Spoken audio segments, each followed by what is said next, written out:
క్రెడాయి హైదరాబాద్ అతిపెద్ద property show మార్చి 8వ తేదీ నుంచి 10వ తేదీ వరకు గొప్ప అవకాశం వినియోగించుకోండి. శివరాత్రి వచ్చిందంటే చాలు రాష్ట్రవ్యాప్తంగా శైవాలయాలన్నీ కూడా శివనామ స్మరణతో మారుమోగుతుంటాయి.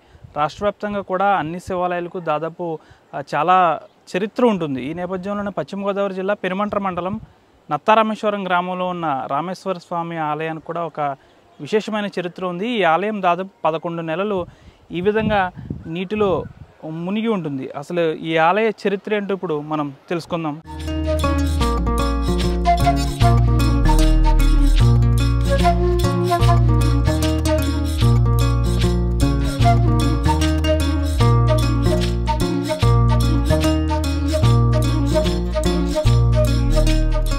ప్రస్తుతం మనం నత్తారామేశ్వరంలోని రామేశ్వర స్వామి ఆలయం వద్ద ఉన్నాం. అయితే ఈ ఆలయానికి సంబంధించి ఈ స్వామివారి నీటిలో ఇలా ఎందుకుంటారు, ఈ ఆలయ విశిష్టత ఏంటో అర్చకులు ఉన్నారు. రామలింగేశ్వరరావు గారు, సార్ నమస్తే అండి. ఈ ఆలయ యొక్క విశిష్టత చెప్పండి సార్. అలాగే సార్.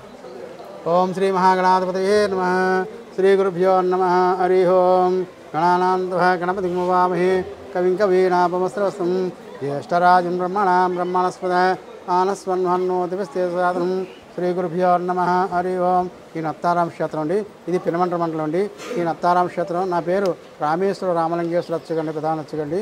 ఈ నత్తారామేశ్వర క్షేత్రంలో ఈ రామలింగేశ్వర స్వామి పరశురామ ప్రతిష్ఠ అంటే తండ్రి ఆజ్ఞ తల్లిని చెంది దోషపడాలి. తల్లి అంటే వేణికాదేవి. ఆ వేణికాదేవి అంటే ఆవిడ ఎప్పుడూ కూడా గోదావరి గొట్టుకెళ్ళి ఇసుక్కొండ చేసి ఏ రోజు కూడా నీరు తీసుకురాలి.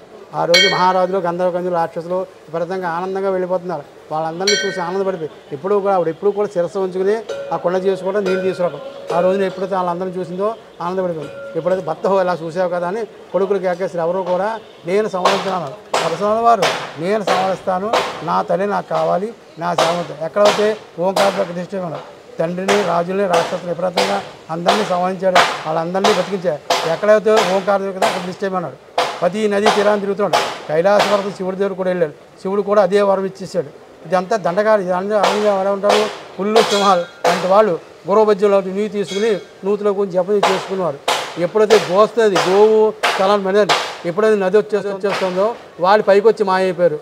అని చేత ఇక్కడికి వచ్చాడు. ఆయనకి ఓంకార సిద్ధపడి ఓం నమః శివాయ ఓం నమః శివాయ అని చేత ఆ నదిలోనే ప్రతిష్ఠ చేశారు. ఒక వైశాఖ మాసమే మాకు స్వామి దర్శిస్తాడు. 11 నెలలు కూడా ఇంట్లో అంటే వైశాఖం అంటే ఉగాది నెలలాళ్ళకండి. ఆ నెలలాళ్ళు కూడా స్వామివారికి అభిషేకములు, ఇలాగా ఆవు పాలు, ఆవు పెరుగు, తేనె, పంచదార ఇలాంటి ద్రవ్యాలతోటి పళ్ళ రసాలతోటి స్వామికి ఉపశమనం చేస్తామండి. 11 నెలలు కూడా నీటిలో ఉన్న స్వామి 300 రోజులు స్వామి మనం చూసినట్టే ఇక్కడికి వచ్చి స్వామి రామలింగేశ్వర స్వామి దర్శనం చేసుకుంటే అందరూ కూడా ఈ లింగాన్ని చేసినట్టు లెక్క. ఒక వైశాఖం వస్తే మనకి 2 కళ్ళతోటి స్వామిని చూసినట్టు ఉంటుందండి. అది పరశురామ ప్రతిష్ఠ అయింది. అంటే ఆలయంతో కూడా దేవతలు కట్టిందే కానీ మానవుడు ఎవరు కట్టింది కాదు. అంటే వైశాఖ మాసమే స్వామి ఎప్పుడు దర్శనం చేసుకోవాలో ఏంటో అనుకునేవారు. అంచేత ఈ పూర్వం ఎప్పుడు పెద్దవాళ్ళు ఎప్పుడో కూడా చూశారంటే 300 రోజులు కూడా పైన పెట్టాలని. కానీ స్వామి ఓ పక్క కంటుకుంటూ ఓ పక్క కొట్టుకుంటూ ఉండి పెద్దవాళ్ళు ఇక్కడ వచ్చి చూసేవాడికి విపరీతంగా వేడి మంటలు పట్టుకున్నాయి. వైశాఖ మాసమే స్వామి దర్శనం చేసుకోవాలి పూర్వం ఒక ఆచారం. అది కొత్త యుగం. అంటే పరశురామావతారం అయిపోయింది. రామావతారం రామచంద్రమూర్తి రావణాసుడు ఎవరు బ్రహ్మచారం కదా. ఆయన 1 లింగానికి అర్చన చేసి ఆయన దోషపరిహారానికి ఆయన కూడా ఒక లింగాన్ని ప్రతిష్ఠ చేయాలని ఆంజనేయుని కాశీ పంపిస్తే ఆయన కూడా ఇక్కడ అర్చన చేశాక ఒక లింగాన్ని ప్రతిష్ఠ చేసి తీసుకురామని పంపిస్తే ఆయన లింగం తీసుకురాకపోతే ఈ గోసనిధిలో చేపెట్టాడికి ఇసుక నత్తగొల్లలు ఆల్చెప్పలు ఏమున్నాయో పైన రామేశ్వర స్వామి అన్ని చోట్ల చూసినా మీరు గుండ్రంగా పొడుగ్గా ఉంటుంది, కానీ స్వామి 4 పలకలుగా ఉంటుంది. అంతే ఆ స్వామిని ఒక వైశాఖ మాసం కాకుండా 300 రోజులు కూడా రామేశ్వర స్వామి దర్శనం చేసుకోవచ్చు. అలాగే రామచంద్రమూర్తి వెనకాల లక్ష్మణ స్వామి దర్శించేసి అది బ్రహ్మసూత్రలింగం అండి. ఈ నది అవతల ఉంది, అది బ్రహ్మసూత్రలింగం అండి. ఆ లింగాన్ని కూడా ఈ 3 లింగాలు కూడా త్రిలింగా దర్శనం చేసుకుంటే 3 లింగాలు ఈ వైశాఖ మాసం నెలలు చేసుకోవచ్చు, 300 రోజులు చేసుకోవచ్చు. కానీ ఇక్కడ ఈ వైశాఖ మాసంలో ఆ స్వామి ఇక్కడ ఈ మహాశివరాత్రికి మహాక్షేత్రం ఈ రేపు నిన్న నుంచి ఏకాదశి నుంచి అమావాస్య వరకు కూడా స్వామివారి కళ్యాణ మహోత్సవం జరుగుతుంది.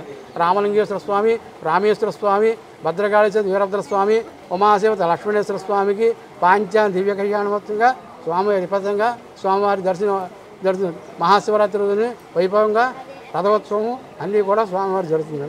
11 నెలలు వాటర్లో ఉంటారు స్వామివారు. ఎవరన్నా మీరు అర్చకులు ఏమన్నా వెళ్తారా?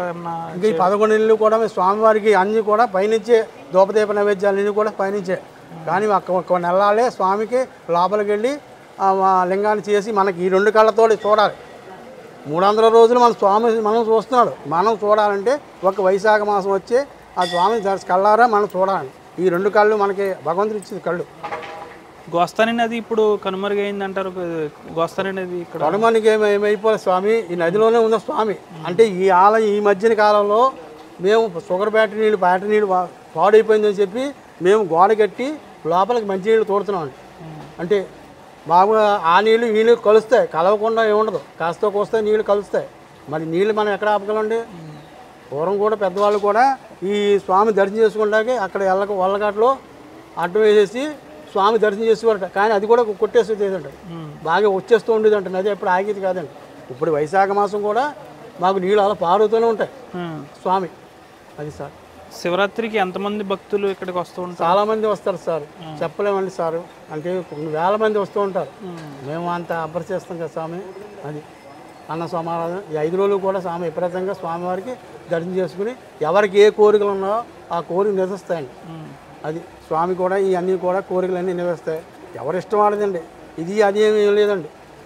ఎవరి సంతానం గురించో పెళ్ళిళ్ళ గురించో నానా రకాలుగా ఏదనుకున్నా అది ఈ క్షేత్రంలో ఈ ఎక్కడికి వచ్చి స్వామికి అన్నీ కూడా అనుగ్రహిస్తారు. తర్వాత వీరభద్ర స్వామి, సుబ్రహ్మణ్య స్వామి, ఆంజనేయ స్వామి, కాళభైరవ స్వామి, పార్వతీ రామేశ్వర స్వామి, అమ్మవారు పక్కనే శ్రీచక్రంతో అమ్మవారు ప్రతిష్ఠిస్తుంది.